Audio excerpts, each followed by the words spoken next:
लिखिले सानंदं सदनं सुतस्य बुधयो कांता मृदु भाषणं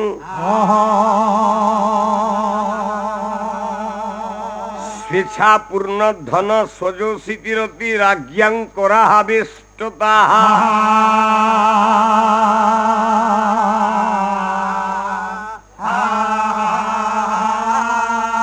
नित्योतिथि देव पूजन प्रतिदिन विष्टार्ण दान गृहे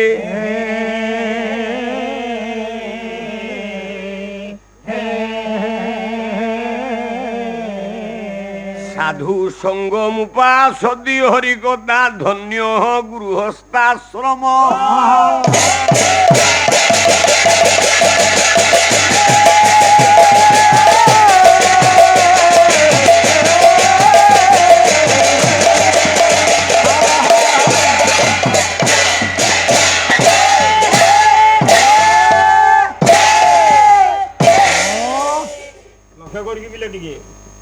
आनंद कंद परमानंद जगदानंद परमेश्वर परमर्चनीय परम वंदनीय श्री सत्यनारायण महाप्रभु आज्ञा आज्ञा आज्ञा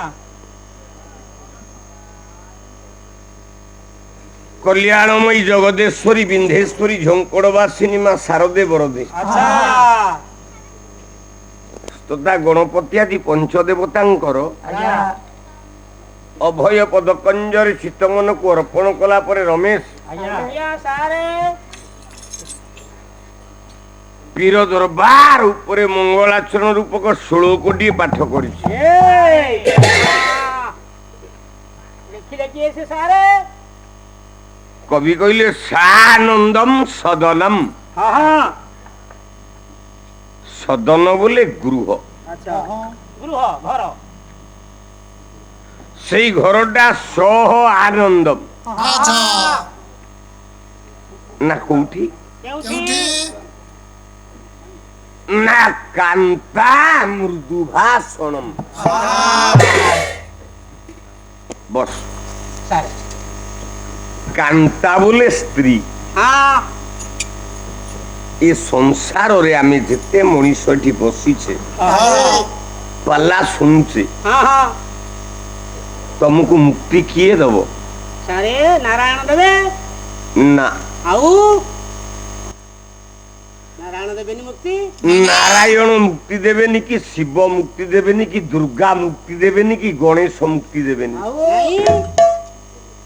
सारे मुक्ति देवे किए से आउ तोते तो बापा भी मुक्ति दे परिबो बापा मुक्ति देवे ने माँ तो माँ बोले तो बो मुक्ति दे परिबोनी मुक्ति देव जणे संसार रे से जण का जमो सारी सारी मुक्ति दब ठीक कहि आले चाही रखी जी सारी तू कोन मना करूछु सार अरे तो स्त्री की साड़ी की तीनटा साड़ी की तू स्त्री करी कानी के रखी सारे सारे सार बुझी पाइल सार तो जीवन रे तो हेनु के होबनी सारे जगत को मुक्ति दब जणे ना बापा ना माँ ना शिव ना दुर्गा ना गणेश ना कार्तिक ना नारायण ना ब्रह्मा ना शिव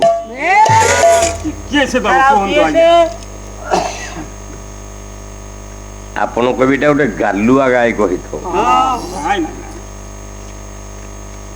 जहा कहि सत्य कहि जहा को गंगाधर मेहर तपस्विनी काव्य रे कहिले कौन कहले सत्यता आसी जाए मुक्ति किए दिए बोला कांता बिना कांत प्राण स्वभावे विकल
ଜଗତରେ ମୁକ୍ତି ଦିଏ ଜଣେ ଆଜ୍ଞା।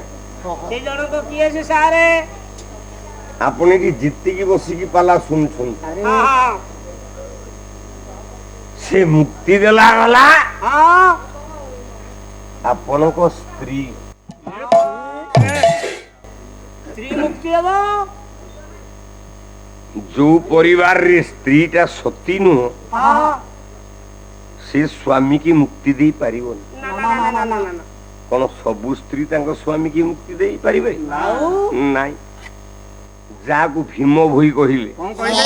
କହିଲେ ନାରୀ ମାନେ ଯେବେ ହଁ ଇଏ ମହିମାକୁ ଭଜି ଇଏ ସ୍ୱାମୀ କି କହିବେ ସତ୍ୟ।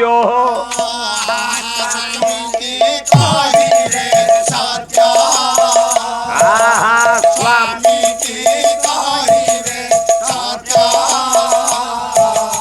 ସତୀ ସ୍ୱାଧିପତି ବ୍ରତା ବୋଲାଇବେ ସ୍ୱାମୀ ପ୍ରୀତି ଅପ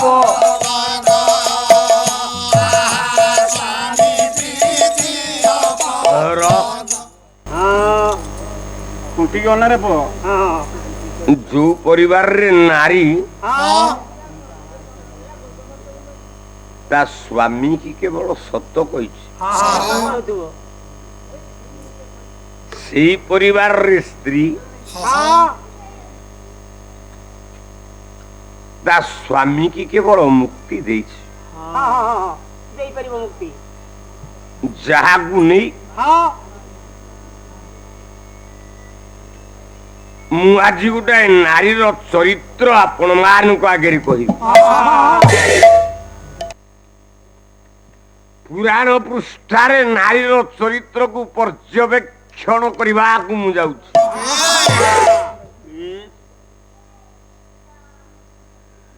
ନାରୀ ଯୋଉଠି ଭୁଲ ହେଇଯାଏ ପରିବାରଟା ଭୁଲ ହେଇଯାଏ। ଭୁଲ ହେବ। ସେଇଦିନ ମର୍ଯ୍ୟାଦା ପୁରୁଷ ଭଗବାନ ରାମ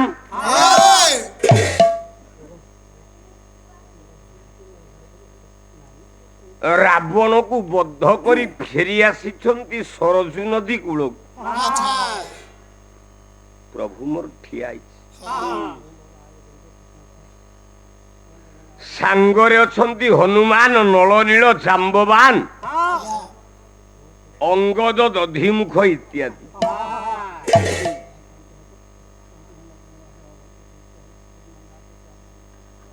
ଭଗବାନ ରାମ ଡାକିଲେ ହନୁମାନଙ୍କୁ, କହିଲେ ଆରେ ହନୁମାନ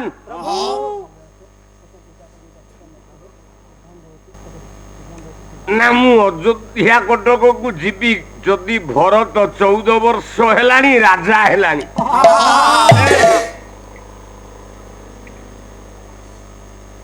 ସେ ଯଦି ମନା କରିଦବ ମୋର ଆଉ ଅଯୋଧ୍ୟାକୁ ଯିବାର ଅଧିକାର ନାହିଁ। ହନୁମାନ ହଁ ପ୍ରଭୁ ତୁ ଯାଇ ଟିକେ ଭରତକୁ ପଚାର ମୁଁ ଅଯୋଧ୍ୟା ଯିବି ନା ନାହିଁ। ତାହେଲେ ଠିକ ଅଛି ପ୍ରଭୁ, ଯା ପଚାରିଆ। ଯିବି ପଚାରି ଆସିବି। ହନୁମାନ ଯାଇ ହଁ ପହଞ୍ଚିଛି, ଭରତଙ୍କ ପାଦ ତଳେ ପ୍ରଣାମ କରିଛି। ନା ଏ ହନୁମାନ କୁଆଡେ ଆଇଲ? ନା ତମ ବଡ ଭାଇ ଆସିକି ସରଜୁ ନଦୀ କୂଳରେ ସିଏ ଅଯୋଧ୍ୟାକୁ ଆସିବେ କି ନାହିଁ? ନା ନାଇଁ। ହଁ ପଡିଗଲା ଭରତ ପାଦ ତଳେ, କହିଲା ଜୀବନରେ ଆଉ କଣ ଅଛି ମୁଁ ନେବି? ରାମାୟଣ ସରୋବର ସୁଖୁମ ନେତ୍ରେ ନା କି ମନୋହର ମୋ ମୋହନ ବାଇରେ।